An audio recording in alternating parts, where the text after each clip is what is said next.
Details చూస్తే NDA ప్రభుత్వం రాజ్యాంగ ఉల్లంఘనకు పాల్పడుతోందని ఆరోపించారు భువనగిరి ఎంపీ చామల కిరణ్ కుమార్ రెడ్డి. రాజ్యాంగాన్ని మార్చి నిబంధనలను తుంగలో తొక్కే ప్రయత్నం చేస్తోందని విమర్శించారు.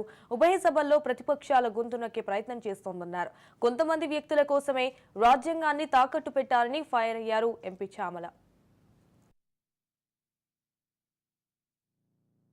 భారతదేశంలో 75 సంవత్సరాల రాజ్యాంగాన్ని ఈ యొక్క వింటర్ సెషన్ మొదలైనప్పుడే 75 సంవత్సరాల కాన్స్టిట్యూషనల్ డేని పార్లమెంట్లో చేసుకోవడం జరిగింది. వాస్తవంగా డాక్టర్ బాబాసాహెబ్ రాసిన రాజ్యాంగం ఈరోజు ఉల్లంఘనకు పాల్పడుతుంది.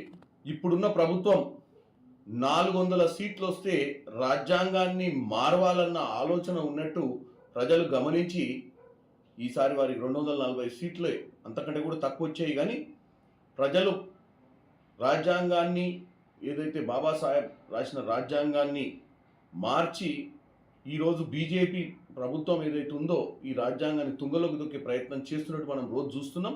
ఒక్క 4-5 కోసం భారతదేశంలో ప్రజలను పట్టించుకోకుండా, ప్రజా సమస్యలను పట్టించుకోకుండా, అందరినీ కూడా ఆర్థికంగా దేశాన్ని ఇటు ప్రజల్ని పురోగతి చెందకుండా ఓన్లీ ఒక 3-4 కోటీశ్వర్లను చేసి ప్రపంచ కుబేర్లను చేసినటువంటి ఈ 10 ఏళ్ల పాలన, బీజేపీ పాలన, మనకున్న రాజ్యాంగాన్ని తుంగలోకి తొక్కి చేస్తున్నటువంటి ఈ పని గురించి ఈరోజు చర్చ ఉంది.